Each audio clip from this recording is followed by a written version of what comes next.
Resin കോസ്റ്ററാണ് ഇന്ന് ചെയ്യുന്നത്. അതിന് വേണ്ടിയിട്ട് ഒരു സിലിക്കോൺ മോൾഡ് എടുത്തിട്ടുണ്ട്. ഇത് റെസിൻ ഓൾറെഡി മിക്സ് ചെയ്ത് വെച്ചിരിക്കുകയാണ് 3:1 റേഷ്യോയിൽ. അത് നമ്മൾ ഈ 3 മോൾഡിലോട്ട് ഒഴിച്ചു കൊടുക്കാൻ പോവുക. റെസിൻ മിക്സ് ചെയ്യുന്നത് 3 പാർട്സ് റെസിനും 1 പാർട്ട് ഹാർഡനറുമാണ്. അത് നല്ലോണം മിക്സ് ചെയ്ത് എയർ ബബിളൊന്നും ഇല്ലാതെ വേണം നമ്മൾ എടുക്കാനായിട്ട്.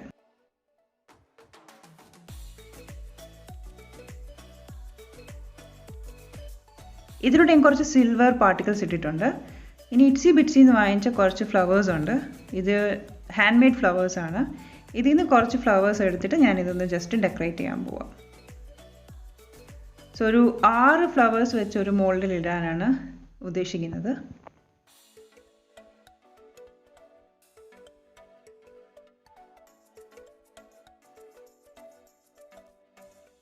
ഇനി ഓരോന്നായിട്ട് ഇതിൽ ഞാൻ ഇട്ട് കൊടുക്കുവാണ്.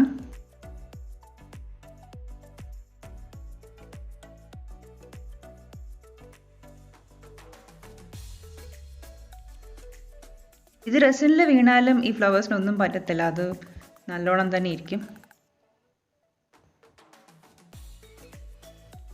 ഇതിപ്പോൾ ഞാൻ എല്ലാ ഫ്ലവേഴ്സും ഇട്ട് കൊടുത്തു കഴിഞ്ഞിട്ടുണ്ട്. ഇനി ഇതിൻ്റെ മേലിലോട്ട് ഒരു ലെയർ കൂടെ നമ്മൾ റെസിൻ നല്ലോണം ഒന്ന് മിക്സ് ചെയ്ത് വീണ്ടും ഒഴിച്ചു കൊടുക്കണം.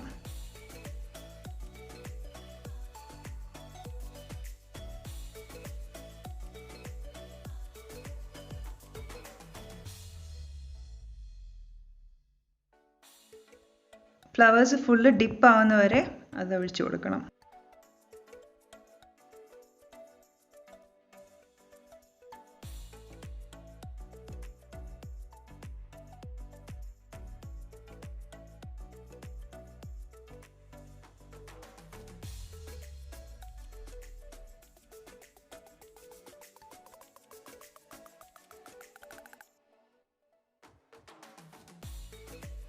ഓക്കെ, സോ ഇതിപ്പോൾ ഞാൻ ഫുള്ള് ഒഴിച്ച് കൊടുത്തിട്ടുണ്ട്. ഇനി നമ്മൾ ഇതൊരു 24 hours ഡ്രൈ ചെയ്യാൻ വെക്കണം. റെസിൻ കംപ്ലീറ്റ് ക്യൂർ ആകാൻ 24 to 72 hours എടുക്കും. സോ ഇത് ഞാൻ ഇനി ഒരു 24 hours മാറ്റി വെക്കാൻ പോവാണ്. സോ ഇതിപ്പോൾ 24 hours കഴിഞ്ഞിട്ടുണ്ട്. ഞാൻ റെസിൻ ബാക്കിയുള്ളത് കൊണ്ട് 2 മോൾഡിലും കൂടെ കുറച്ചൊഴിച്ച് ഒരു മോൾഡിൽ സെയിം ഡിസൈനും മറ്റേതിൽ കുറച്ച് ആൽക്കഹോൾ ഇങ്കും അക്രിലിക് പെയിൻറ്റും വെച്ചൊരു ഡിസൈൻ ചെയ്തു. ഇനി ഇത് നമുക്ക് ഡിമോൾഡ് ചെയ്യാം.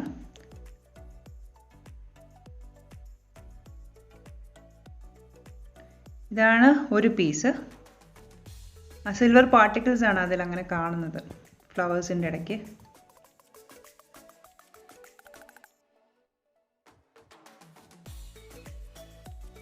ഇനി സെക്കൻഡ് പീസ് എടുക്കാം. ജസ്റ്റ് സൈഡ് ഒന്ന് റിലീസ് ചെയ്ത് ഇത് പെട്ടെന്ന് തന്നെ വരും.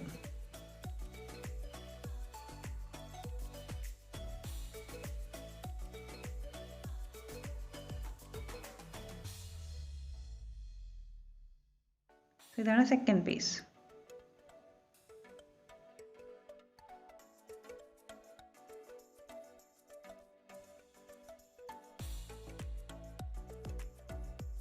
തേർഡ് ഒരു 3 കളർ കോമ്പിനേഷനിലാണ് ചെയ്തത്. അതിനകത്ത് നേവി ബ്ലൂ ഇൻഡിഗോയും കൂടെ മിക്സ് ചെയ്തിട്ട് നടുക്ക് വൈറ്റ് അക്രലിക്കും പിന്നെ സൈഡിൽ ഗ്ലിറ്റേഴ്സുമാണ് ഇട്ടിരിക്കുന്നത്, ഗോൾഡൻ ഗ്ലിറ്റേഴ്സ്. സോ ഇതാണ് അതിൻ്റെ ലുക്ക്.